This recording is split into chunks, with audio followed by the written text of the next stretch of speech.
Gotta clap. Every time we gotta clap.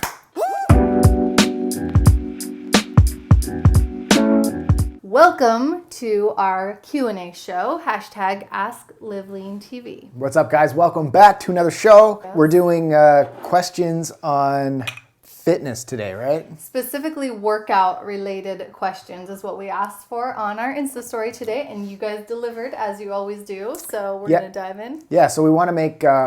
we enjoy doing themed shows, so we'll throw in some random shows as well where every question we'll answer, but so if you guys have any ideas for theme shows, for upcoming shows, it doesn't have to be fitness, it doesn't have to be nutrition, it could be anything, put it in the comments down below. We really enjoyed the Assumptions show. And then we did Never Have I Ever. Never Have I Ever show. I actually did a nutrition-related Q&A just on Instagram. So if you follow us on Instagram, you probably saw that already. If you're not following us there, you should be, because sometimes we just do random pop-up Q&As just throughout the week. But specifically for this show, we decided to do workout theme, so we could keep all the questions like one category. I thought that might be interesting for you guys. Yeah, so if you have your question asked, we always post a story on our Instagram and we post a question tag and we ask you probably, 2 days, 3 days before we go live with the show. We always sometimes same day. Yes, we always... before the show goes live. We try to upload the episodes on Thursdays, so typically Tuesdays, Mondays, maybe even Wednesdays. Keep an eye open for our stories on Instagram @LiveLeanTV. Make sure you're following us there if you haven't already. And I think we should jump right into the show. Let's start with this question from Queen Mary Fitness. Should I wear a weight belt for smaller waist or stronger core creates smaller waist by not wearing it? Wait, did I read that right? Also, I do Jess's stomach vacuum. Thanks for your content. It's been a great help. Cool. Okay, so I think she's asking, does a weight belt help make your waist smaller? Or should you not wear it? Well, a weight belt, if you're using the term weight belt, for what I understand it, and you say something about it for a stronger core. Yeah. It's meant to, when you're doing heavy lifts, it's meant to help keep your body tighter, more stronger, so that when you're doing heavier lifts like squats and deadlifts, that it's keeping your body like rigid in form, so you're not putting yourself at risk for injury. But there's a debate on if you should use those or not, because A, if you're not strong enough to lift the weight like raw, which is what they call it, without any straps, without any belts or anything, should you really be lifting that weight? It's one of those debates. So if you're training to get stronger, like to be a strong man, then yes, those would come in handy. But if you're just training for everyday fitness, I personally don't use weight belts. Exactly. I think weight belts are really used for, like you said, protection of your core, like so that an injury doesn't happen when you're lifting something ridiculously heavy. So I don't think if you're following our programs and you're kind of training like Live Lean style, you're probably not lifting weights that heavy anyway. Okay, let's back it up. I don't want the people to think that we don't promote lifting heavy weights. No, I know, but there's heavy and then there's like that heavy. Like there's different types of heavy. I know, but there's probably a lot of new people watching the show and they're like, oh, maybe Live Lean TV and Living Lean is all about lifting pimp dumbbells. And I've been doing this for 7 years on this show, and I've been trying to get it into people's heads that lifting pink dumbbells is not going to get you the physique that you want. Right, but we're also not telling you to go out there and lift 3 times your body weight. No, but we're talking about lifting weight that's going to challenge you, that you're going to fail out on with proper form. And it's not about the pink weight. I just have to put that out there because people can take that the wrong way when you say, when you were living lean, we don't lift heavy weight.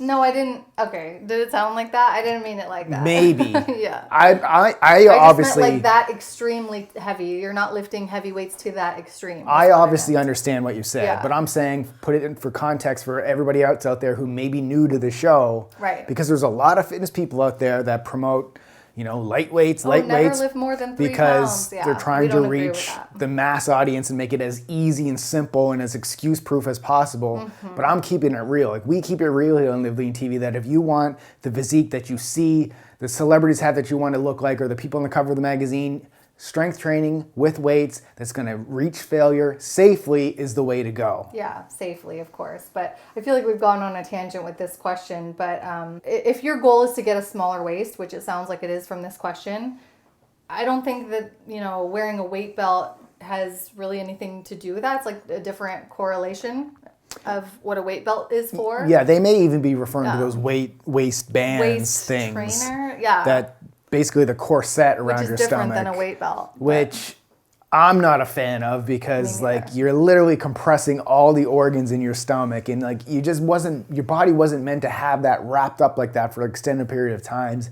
It may help like give you the look that you're looking for, but like under clothes. Is it a good long-term thing for your overall health and for your posture and for everything else? I would say no. I X on that. Right. And people that you see that have tight, small, tiny waists are not getting it by using one of those usually. They're eating right, they're lifting weights, they're getting in their cardio, and they're sleeping and recovering. Yeah. And plus, I like how you mentioned you're doing the stomach vacuums that I've shown here on YouTube, because yes, that is kind of like the truth to actually getting a smaller, slimmer waist. And it's the same thing, but it's not an extended period of time. So you're doing... and it's natural. It's like... That's what I mean. Like you're doing it for a short period of time. It's an exercise. It's an exercise to tighten your stomach, like, you know, the inner sides of your core. Not like wearing it for hours a day that's just like compressing you like this. It's just not the way to do it. And I do think, you know, by not wearing a weight belt, it does make your core stronger. Yeah. I do. I agree with the second half of your question. Because you're not relying on another mechanism to keep you tight. Like you have to physically keep you tight as opposed to, I got a weight belt on so I can just let it loose. Right, yes. I do think you run the risk of not contracting your abs when you're wearing one. So I would say don't wear one. All right, good question. So the next one from Sarahkin93, how long does it take to master a proper push-up and should it be done every day? So that's a tough question because it depends. Like for some people, they're going to do a push-up quicker than other people because maybe they're stronger. Maybe they don't have as much body weight to move. There's many different factors to it. Maybe they're being coached by somebody. Maybe they're more consistent with it. There's a lot of different factors that come into it. But I would say like if I was training you one-on-one, like you came, you know, to the fitness studio and you said, my goal is to get one push-up. How long will it take me? I would have to assess you while we're doing it to see where you're at. But I would be willing to, I'd go on the line to say that I could get you to do a push-up in maybe like 1 to 2 weeks. That's interesting because I feel like my answer to this question is like, I know it's different for everyone. Obviously, there's a wide range of like people who are stronger, weaker, have other complications going on, right? But I would say for most clients, I would expect you to be able to master a proper push-up within a few months. I think it takes a few months of like coaching and working towards it and, you know, practicing push-ups with proper form and with proper progressions. That's my point to it. So I think it takes more than a few weeks. Like 2 weeks would be like fast, I think. It would be fast, but again, like to put context around it, like I said, it really depends on where you're at. But if you came into you know, train with me, and like with the right coach, with you know, with the right motivation, you've moved your body in the past. Like there's so many different factors to it, but obviously some people are going to take longer than others. But I think your point on progressions, that is the key. Like when you say push-up, do you mean like a regular normal push-up, or do you just mean like a push-up on the knees or something else or an incline? There's so many. Says proper push-up. Okay, which proper I think she push-up. means like a proper push-up. And so for some people, doing it on the knees is a progression. But in order to get you from that to doing real ones, I think it takes months. So now that we looked into that question, I actually have a video that I did on push-up progressions on our Live Lean TV channel. Remember we shot in New York City that time?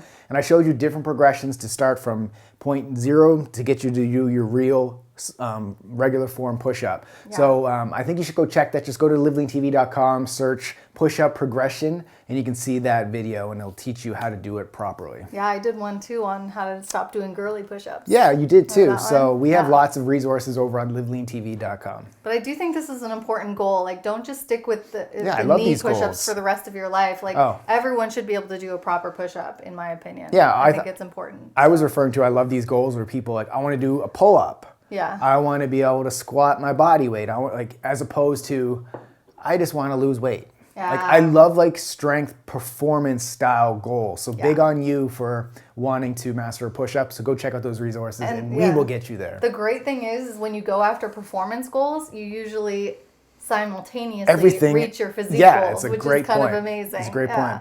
And speaking of, a lot of people have pull-up goals. Yes. Someone just launched a pull-up program. Maybe we should launch a push-up program too. Oh, honestly, would you guys be interested in that? Can you let us know in the comments? Would you want to see a push-up progression program, like a 30-day or a 6-week course or something? That would be kind of good, cool too. But we just launched a 30-day pull-up progression program. So this is designed to take you from not being able to do a proper pull-up to in 30 days getting your first pull-up. So I am just so excited to see you guys put this program to use and like master this goal, because push-ups are hard, yes, but pull-ups are like next level hard, especially for women. So I thought it was really important. Pull-ups are like one of the true signs of fitness. When somebody can do a pull-up, you know, like this person That's a fit is person. strong. Yeah. Next question from Marge Yeek says, tips for how to learn to go running or / on jogs. So any tips to learn to go running or jogs? How to learn to do that. I would first ask you, you know, why is that important? Like, why do you want to go on jogs? Like, if it's because you want to just be out in nature and move your body, and you've heard people say it's good to lower stress, then that's one thing. If this is for body recomposition, where you want to lose weight, you want to build muscle, you want to get leaner, I would say jogging would not be the right way to go. So first I would just ask you what your goal is, because most people think, oh, I'm just gonna go out for a jog and I'm gonna get in great shape, because that's how you lose weight, or that's how, jogging's not the right way to do it, in my opinion. But running, so when you say running to me would mean like shorter duration sprints. So higher intensity sprints, like 20 seconds, and then take a break, and then you do it again. So how to learn how to do that is a different thing than learning how to jog. Yeah, and I think the best way to learn anything is to, like, there's two different ways, basically. It's like hire a coach to teach you how personally, or follow a program designed by a coach. And that's what we have, that's what we create our programs for, basically, is to teach people to learn certain skills. So for running and jogging specifically, I think Live Lean Sprint 2.0 would be our best fit. Not for jogging. Not for, well, yeah, no, for jogging. But yeah, so I guess it depends on like what is your ultimate goal here. So, but it's like if you want to get really good at cardio kind of activities, then I guess the question is like, are you looking to train to become a better runner or a jogger? If that's the case, then I would work with a one-on-one running coach or a coach or a cross-country coach, that sort of thing. But if you're just looking to get in better shape and running is the way you want to do it, then you should check out Live Lean Sprint 2.0. That's my sprinting program where I teach you how to get in amazing shape. So it's a cardio-based program. Three times the fat loss and 3 times less the time is what we call it, because the workouts are 20 minutes or less. And there's a couple that are maybe 25 minutes, but then you're done. So I would go check out that program right there if your goal is body recomposition. And you may be like, oh, I'm such a beginner, I can't sprint. Sprinting is all relative to your current fitness level. So a sprint to me is like, yes, I'm sprinting, but a sprint to somebody who's a beginner could literally just be a fast walk. That's still a sprint if it's getting your heart rate to that level where it needs to be to help you, recompose your body. And we teach you how to do that in the course, in the program. We teach you where your heart rates need to be and that sort of thing. So I think to your second point, be on a course, follow a program. That would be it. But again, if you're looking to just learn how to become a better runner, a running coach would be your way to go. Lily Allers? How do I firm up my flabby arms without equipment? There are so many arm exercises you can do without equipment. There's dips, there's push-ups, there's a lot of resistance band stuff. You want no equipment at all. It kind of makes me wonder, why don't you want to use any equipment? Like, are you not willing to buy small things for your house, like dumbbells? I'm surprised you took that resistance approach. bands. Why? What do you want to say? Well, first I would have said there's no such thing as spot reduction. I meant like firming her, flabby, because when I think flabby, I think like loose muscles that need firming. I don't think of fat. I don't think she's talking about losing fat.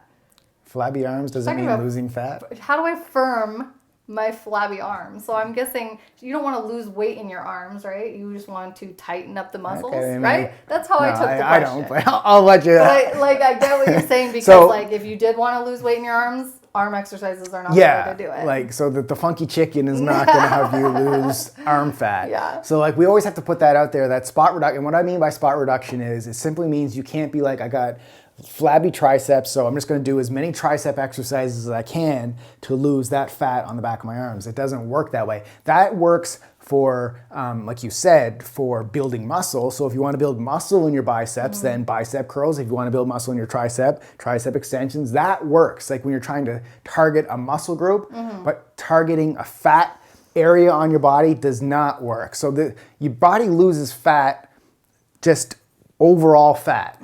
But some people have areas of their body that the fat stays there till the very end. But don't you agree with me though that flabby is different than fatty? Like, right? Like, come on. Like, comment below. Does flabby and fatty are the same thing? I Like think if you got a flabby belly, it's a fat belly. I don't know. I think it could also mean like loose muscles. So I don't even know what loose muscles mean. What does loose muscles even mean? Untoned triceps, like triceps that have no tone, so they just oh man, like I don't know, man. Maybe I'm taking the question the wrong way, but I feel like I would have you, learn different upper body exercises, and I have a specific upper body program that I designed to go along with my booty programs. It's called Guns to Go With Your Buns. So it's all upper body exercises, all things that will help like tighten up your upper body. But yeah, like you said, if you feel like you need to lose fat in your arms, it's not just arm exercises that you need. Okay, so my approach to this, and this is like, you guys here, we take different sides to things all the time. Yeah. You guys seem to enjoy hearing both sides of it.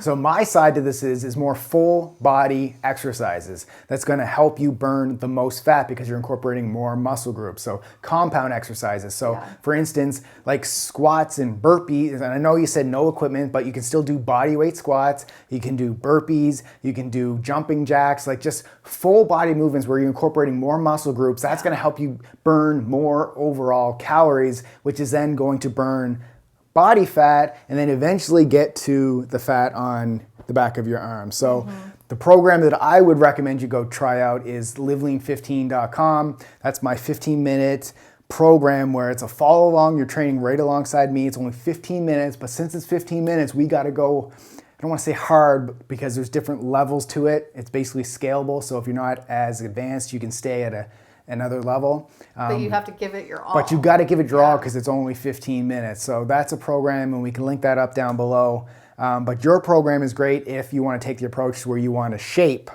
that muscle. Yeah. Because it's more of a toning. And the other thing is too, guys, when we talk about building muscle, I don't want you to get the wrong impression, because to build your muscle doesn't necessarily mean to increase the size of it, right? And I don't want you to think that building muscle in your arms is going to make them like Arnold Schwarzenegger, like massive, right? Because that requires also calorie surplus and like really extreme. That's the other point. You need to be in a calorie deficit. Yeah. To lose that body fat as well. We're not talking about fat loss on this question, we though, are. Bill. I think we are. I don't know. I feel Flabby arms is fat loss. If I were your coach, I would have you eating at maintenance calories and focusing on toning your muscles, like building them, but like in a toning way. If I was your coach, I would ask you, what do you mean by flabby arms? Is it fat? I know. That's what I would like. Okay, let's move on. We're not like sure what flabby means. Like I think we need an explanation. Let us know. Okay. Yin Jinafel. What do you think about running a long distance to lose weight? Okay, so we kind of already talked about this. I disagree. Long distance endurance running is not great for fat loss and for keeping it off, because when you're doing that, your body is under stress. Any marathon runner will tell you, after a marathon, they are so unhealthy because they put their body through so much stress. It's not necessarily a health thing to do. It's more of a performance thing to achieve. Right. So long distance endurance running, again, I think I said it, it's going to put stress on your body, which raises cortisol, which potentially makes you store more body fat. I like short endurance, like I said, 20-minute HIIT workouts for cardio when that's what you're going to do. Long distance running may be okay for like overall weight loss, which is what you said, to lose weight. You're probably going to lose some weight doing that, especially if you're not used to running at all. But if you specifically want to lose fat and get lean and toned and shredded, you want to think more like a sprinter. Like just look at a sprinter's body. Like they usually have really great muscle tone and they're super, super lean. So I would have you not doing long distance running. And the other thing is with long distance running, like you're going to burn a lot of calories because it's for over a long period of time. Yeah. But a lot of people get so hungry that they just eat it back, but they don't eat it back to eat even more because your hunger hormones are just like, give me food, give me food, give me food. So again, keep it short, keep it intense, and you're going to get better results. Soma Soraya, can you suggest affordable, no-show, no camel toe, high-rise legging brands online? Well, I don't think this question was supposed to make the show. How do you get rid of camel toe, Brad? Yeah, this is a question I'll leave to you. So yeah, I don't know. I think camel toe is kind of like, it's not necessarily like that any brand is like an anti-camel toe brand. It's just, you have to adjust your leggings kind of down. Like, that's what I feel like. It's like, you can't, it's not like specific leggings that will not give that to you, but I don't know. My favorite brands of leggings are Akira Grace and Skins are my top 2 favorites. I like those both, and I don't have an issue with them in that arena, so hopefully that helps you. I will put the links in the description box for you guys if you want to check out those 2 brands. They are high quality leggings, so they're more on the expensive side, but they will last you a good long while. Maybe that's why they don't show, because they're high quality. I would say go for more expensive leggings rather than cheaper ones, because you're usually going to get smoother. Yep. Like, yeah. No. Yeah. This is awkward. Next question. Charday Coda says, stairs or running? Will stairs build muscle? I know running leans them out. I like the leaner look, not so muscular, but I enjoy stairs. I enjoy stairs. I love stairs. Yeah, more so than running for sure. Well, I feel like either one of those, depending on how you use it, is going to lean you out. Mm-hmm. Don't you think? Yeah, I mean, again, like, where's the calories at? Like, right. This, like, the nutrition side plays such a huge role that if you're in a calorie surplus, you're potentially building muscle. If you're in a calorie deficit, you're potentially losing muscle if it's too much of a deficit. So it really depends. I think stair running is incredible. It comes back, like, any form of exercise in many ways, like resistance training, cardio, HIIT, sprints, whatever it is, it's going to be great for an overall aesthetic, lean physique. Then comes in your nutrition. Is if you're eating more calories, it's going to help you build more muscle. If you're eating less calories, it's going to help you burn fat. Right, but there are different ways you can use running and or stairs, right? You can do running fast and like short breaks, or you can do long distance running. Same thing on the stairs. You could go like slow and steady, or you could do sprints on the stairs. Yeah. So it just kind of depends on how you use either one, but I don't think you can compare them like side by side and say this one makes you lean and this one makes you muscular. It's not really like that. Both have their place, which is why we have both of them in my Live Lean Sprint program. Like, we have stairs workouts in there, we have sprint workouts on the track, we have sprint workouts at the treadmill. Right. That's why we like variety as well, because it's going to keep your body guessing. It's not going to make you bored. You're going to look forward to it because it's something new when you go to the gym, or when you look at your workout schedule on your phone. It's like, ooh, I'm sprinting stairs today. Awesome. Then 2 days, 3 days later, oh, good, I'm sprinting at the track. Awesome. May, I'm sprinting on the treadmill. Great. Right. So, but the other thing you mentioned is like you enjoy the stairs, which I think is an important factor too, because you're actually going to do it if you enjoy doing it. Good point. So if you hate running, but you feel like you have to do it because it'll make you leaner, I would say no, don't feel like that, because you can get just as lean using the stairs and you can enjoy it more. So I think stairs are going to make you leaner. Yeah, do you? Good. If you're referring to running long distance at a slower pace, like if that's what you're... Yeah, but I don't know if they're saying that. Again, we don't know enough about the question, but if you're talking about endurance running, like going out to run a 5K or whatever, versus sprinting stairs for 20 minutes, sprinting stairs all day, all night. Yeah. All day, all night. Yeah. Silly Seer says, how do you know when to increase the weight to keep the body challenged? Great question. Oh, I feel like that's easy to know, because when you don't feel challenged, that's when you know, right? Yeah. Like if you're in the middle of a set and you're like, oh, this is easy for me, that's when you know. It's important to feel tension. Like, there's many different aspects of this. Like, you could say lift as heavy weight as you possibly can, and then when you're doing it, your form's all crazy. Like, if you're on the bench, you're like, that's not good. You're like throwing everything into it, or if you're into a squat or what, like, keep everything tight. That's one of the most important things when you're lifting. If you can keep the form tight, and then you're lifting it out, and if your program says 10 reps, and you're hitting the 10th and the 11th rep and you still have some in the tank, that's when you need to go heavier on your next set. Yeah. If your program says 10 reps again, your next set, you're like on that 9th rep and you're like, oh, this feels like I can't go. And then you go one more rep and you hit it. That's the good weight. Do that when you just barely make it to the end of the reps. Do that weight for your next set, and then you know. It's kind of like it comes with experience. Like you're gonna know if you look at your program. It's like, okay, today's dumbbell chest press, 10 reps. Okay, I know 10 reps. It's gonna take about 80 pounds. We're gonna do. So then you can take out 80 pounds, and if you're like, oh, I feel strong today, and you can get 2 or 3 more reps out after 10, you're like, okay, next set, let's bump it up. Yeah.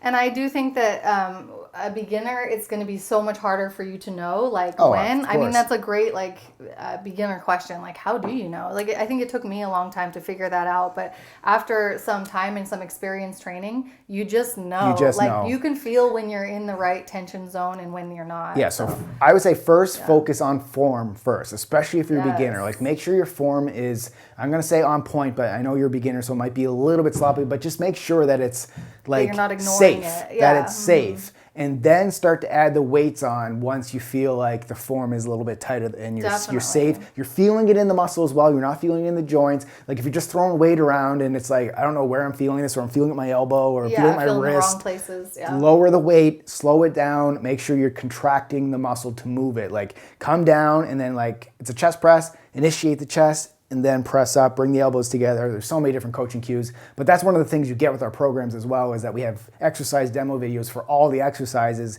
with coaching cues, so we tell you exactly what you should be looking out for when you're going through the range of motions. I love that question, though. I mean, thank you for asking that, because I think it really brings light to the fact that you all should feel challenged when you're working out. Like, to me, a workout is so boring if it's easy for me. That's what. It's like, ugh, why am I even doing this? You're going into the gym to get stronger. Right. So when you're walking out, you're stronger than when you first walked in. So you need to be challenged. If that not, is how you go forward. You're not changing. You're not changing. And I think too many people stick in that like safety comfort zone of like not changing, not moving forward, not getting stronger, because they don't know when to challenge themselves or when to increase things. Yeah. But that's an amazing question, because you do, like, the way you know is by like pushing those limits, like taking a chance. I love how in the beginning you're like, that's an easy question. I know, at first I'm like, and I was like, that's a great question. You're like, that's an easy question. And now you're like 3 times in a row, that's a great question. That's a great question. That's amazing. The more I think about it, the more I love that question. All right, last question of the show from Stacy Lily YJ. I'm doing FormulaX, round 2, and want to add some extra HIIT sessions. Any suggestions? Yes. Oh, girl, you are crushing it. I'm actually like really impressed to hear that you want to add more to it. Well, I think that program is hard. I was going to say, first of all, like, since you designed the program, would you recommend additional HIIT sessions if she's feeling like she's up to it, or would you say no, take that time to recover, you need to recover? I would say, for you, Stacy, you sound like a badass. Like, first of all, you're going through it a second time around. So that means you already know like what it's like, because you've been through the entire 6 weeks already. So, and you just, I don't know, you sound confident in the question. I love it. So I feel like the picture is so small on here, but she looks like a badass too. So. Yeah, so the answer is that I would not recommend that for everybody, or especially not for a newbie, like a beginner person going through this program. FormulaX is already advanced. It's for girls who are already fit and already in good shape and just like looking to shred off that last couple of pounds and really like lean up tight and everything. So if you are already fit, you've already been through the program once, you know what you're doing, and you feel like you could handle more, then I would say, yeah, definitely go for it. But if it's your first time going through the program, you're not sure, then I would just stick to the program as written and really emphasize rest periods and everything. Any suggestions on how to add extra HIIT? I would say, I got a suggestion. Yeah, well, go for it. What would you suggest first? So you wanted to interrupt me, now you don't. I mean, I've already mentioned it a couple times through this episode. What? Live Lean Sprint 2.0 is a great HIIT program. Yeah, we both designed it together as well. Yeah. So it's very complementary to your program that you designed. It's funny because my suggestion was going to be not to just like make up random hits, but actually like follow a proper HIIT training schedule. And a Sprint 2.0 is a great example of that. It's designed to be a plug-in program anyway, so to pair with another program. Yeah. And so I think following those two together would be amazing. It is going to be challenging. You could just do like one a week from Sprint as a complimentary. Like I'm saying, you don't have to do it like every single day. And I don't know if putting one of those on the same day as an FX workout would No, be... well, to be honest, Live Lean Sprint, like you said, is built to be a plug-in program. So in there, we tell you how to combine it with our other programs. Right. So we show you, here's a schedule if you were doing Afterburn, here's how you would do a plug-in with Live Lean Sprint and how you combine them. So we recommend, we make recommendations on should you do it on the same day, should you do it separate them, should you do it on an off day. So all that's taken care of in the program. I think that answers your question, and I really want to see your results because you sound like a confident, badass woman, and I love it. All right, that's it for another show. Thank you guys so much for listening over on the podcast. Thank you for watching on YouTube. And we don't have we didn't save a bonus podcast. We don't have question. a bonus Whoops. question. Whoops! But we always like to do a bonus question over on the podcast to get our YouTube viewers over there because listening to podcasts while you're driving, while you're at the track, or while you're at the gym is a great thing to keep you focused and also keep you learning while you're doing other things. It's a good kind of a secondary learning experience. Yeah. So thank you to all the podcast listeners. And if you haven't given us a review on the podcast yet, please do so. And then take a screenshot of it and tag us on Live Lean TV's Instagram, and maybe we'll give you a little something. I know some people have been doing that, so we appreciate that. Thank you. Thanks for see listening. you guys at the next one. Make sure to watch our Live Lean TV Insta story if you want to be on the next show. Thanks for watching. See you next time. Live and lean. Live and lean. Boy.